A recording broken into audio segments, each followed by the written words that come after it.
Assalamualaikum warahmatullahi wabarakatuh. Perkenalkan, saya Taufik D. Aziz dengan NIM 2111442 dari kelas 21 IF08. Pada kesempatan kali ini saya akan menjelaskan PPT, The Social Environment, dari sebuah buku yang saya baca. Ya, pertama, apa itu demografi? Oh ya, buku ini menjurus ke bisnis ya. Demografi merupakan studi tentang dinamika populasi manusia yang meliputi dari ukuran populasi di negara suatu wilayah, pertumbuhan atau penurunan populasi, komposisi penduduk menurut letak geografisnya, hingga perubahan distribusi penduduknya dengan migrasi. Lalu yang kedua, kenapa demografi itu penting untuk bisnis? Bisnis itu memperhitungkan demografi di beberapa bidang kegiatan, seperti terkait kedua sisi permintaan dan penawaran dari persamaan pasar. Di sisi permintaan, demografi menginformasikan tentang bagaimana cara harus mengatur lokasi atau distribusi produknya. Untuk beberapa bisnis, konsentrasi tipe orang tertentu merupakan penentu utama tempat bisnis didirikan. Dari sisi penawaran, sebuah organisasi akan mempertimbangkan demografi diaksesnya ke input kunci, seperti penawaran tenaga kerja. Semua bisnis harus menyadari demografi dalam mencari tenaga kerja yang sesuai. Misal, kenapa produsen mobil mendirikan pabriknya di dekat pusat-pusat besar? Karena akan ada kebutuhan mobil untuk ribuan karyawan. Lalu populasi. Dikarenakan populasi manusia yang bertambah dengan sangat pesat dan penyebaran yang kurang merata, maka terjadi kesenjangan yang cukup tinggi. Jumlah penduduk di negara yang kaya dapat dikelola secara efektif. Ini berarti bahwa area utama pertumbuhan adalah yang lebih miskin dan daerah yang kurang berkembang seperti Afrika, India, Amerika Selatan, dan Amerika Tengah.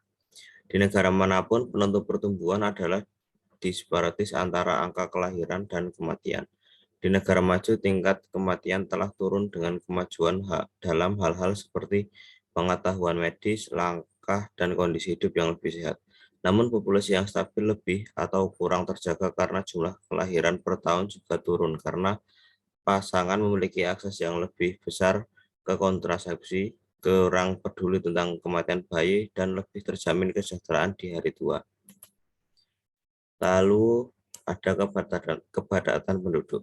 Kepadatan penduduk mengacu pada jumlah penduduk per status luas tanah, biasanya dinyatakan dalam orang per kilometer persegi. Lebih umum bahasa ini berarti bagaimana orang-orang Arab dikemas bersama.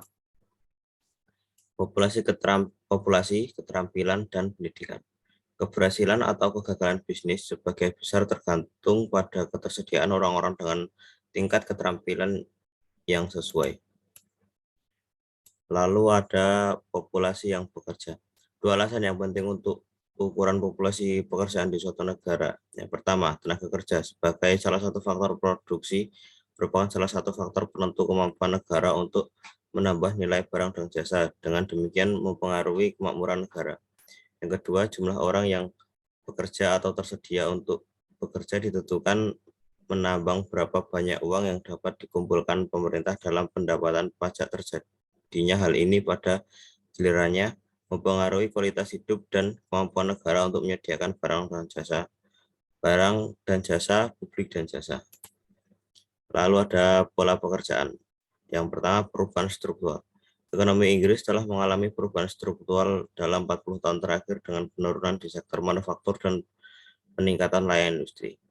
Lalu ada jam kerja. Secara tradisional, karyawan di Inggris telah bekerja lebih lama per minggu daripada rekan-rekan Eropa mereka. Dan meskipun waktu peraturan 98 membatasi minggu kerja maksimal 48 jam dengan ruang lingkup untuk beberapa pengecualian, belum membalikan tren dan rata-rata jam kerja per minggu oleh pekerja Inggris masih cenderung lebih tinggi dan sebagai besar rekan-rekan Eropa mereka.